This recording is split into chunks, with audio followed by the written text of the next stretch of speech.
Welcome back, adventurers and story seekers, to another endless epic bedtime story. Tonight I will be reading you How the Grinch Stole Christmas by Dr. Seuss.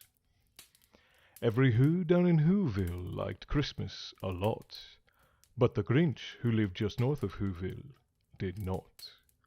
The Grinch hated Christmas, the whole Christmas season. Now please don't ask why. No one quite knows the reason. It could be that his head wasn't screwed on just right.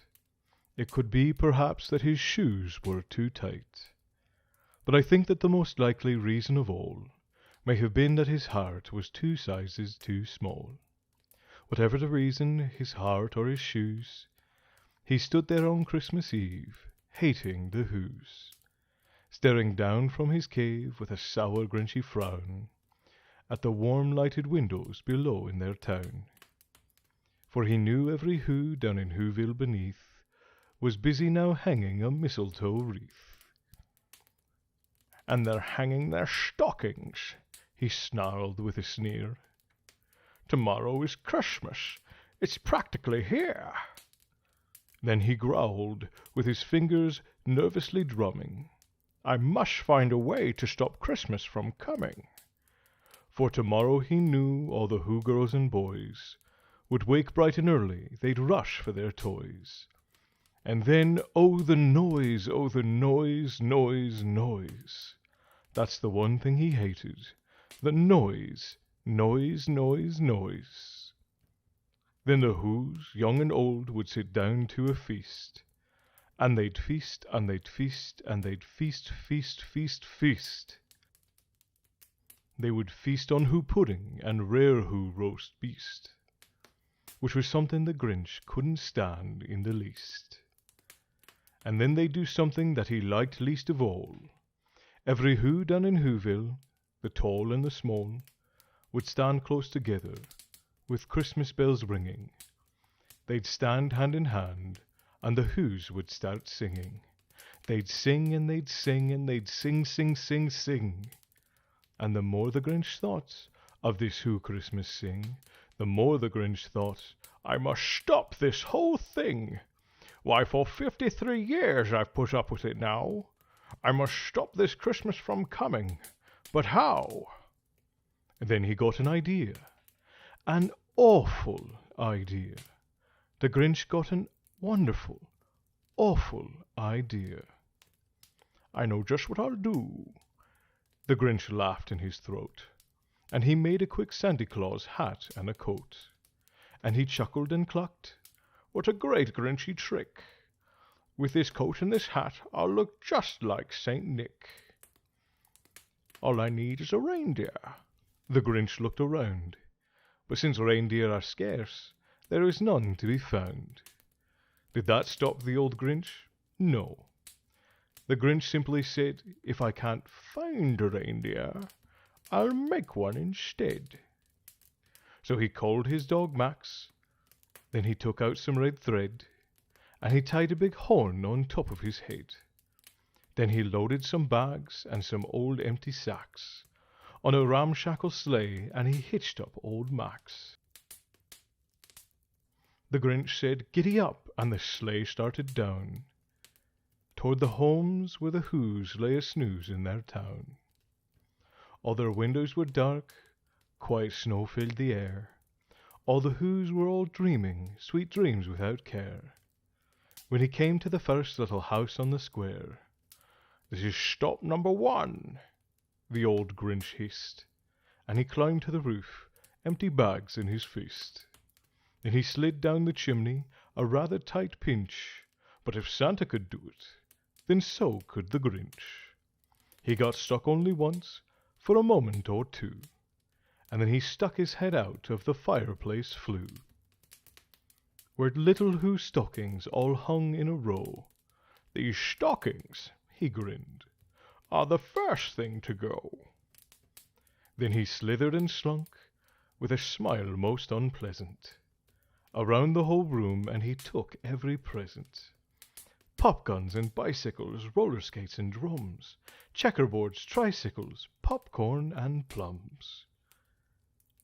And he stuffed them in a bag, Then the Grinch very nimbly stuffed all the bags one by one up the chimney. Then he slunk to the icebox. He took the Who's feast. He took the Who pudding. He took the roast beast. He cleaned out that icebox as quick as a flash. Why, that Grinch even took their last can of Who hash. Then he stuffed all the food up the chimney with glee. "And now," said the Grinch, "I'll stuff up the tree." And the Grinch grabbed the tree and he started to shove, when he heard a small sound like the coo of a dove. And he turned around fast, and he saw a small Who, little Cindy Lou who was not more than 2. The Grinch had been caught by this tiny Who daughter, who'd got out of bed for a cup of cold water. She stared at the Grinch and said, "Santa Claus, why? Why are you taking our Christmas tree? Why?" But, you know, that old Grinch was so smart and so slick, he thought up a lie, and he thought it up quick. "Why, my sweet little tot," the fake Santa Claus lied, "there's a light on this tree that won't light on one side. So I'm taking it home to my workshop, my dear. I'll fix it up there, and I'll bring it back here." And his fib fooled the child. Then he patted her head, and he got her a drink, and he sent her to bed. And when Cindy Lou Who went to bed with her cup, he went to the chimney, and he stuffed the tree up. Then the last thing he took was a log for their fire. Then he went up the chimney himself, the old liar. On their walls he left nothing but some hooks and some wire. And the one speck of food that he left in the house was a crumb that was even too small for a mouse.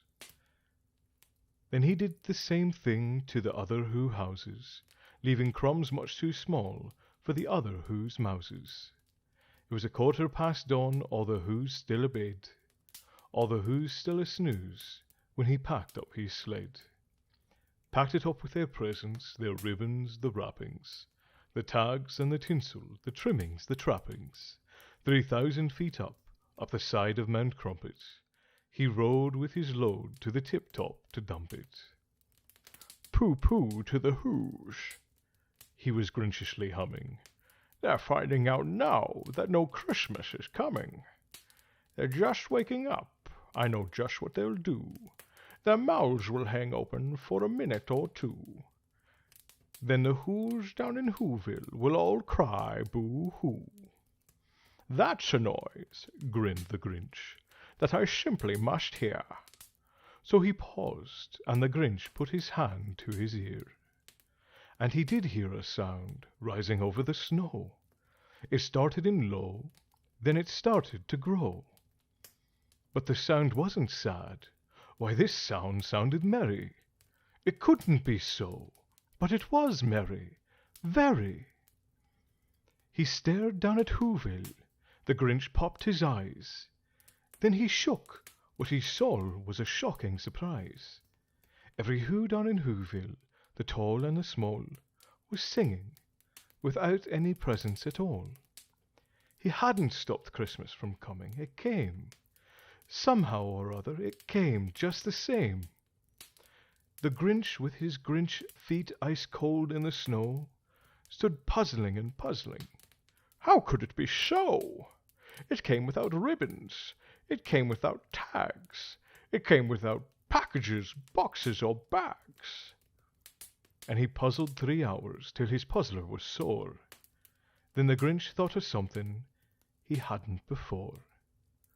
Maybe Christmas, he thought, doesn't come from a store. Maybe Christmas, perhaps, means a little bit more. And what happened then? Well, in Whoville they say that the Grinch's small heart grew 3 sizes that day.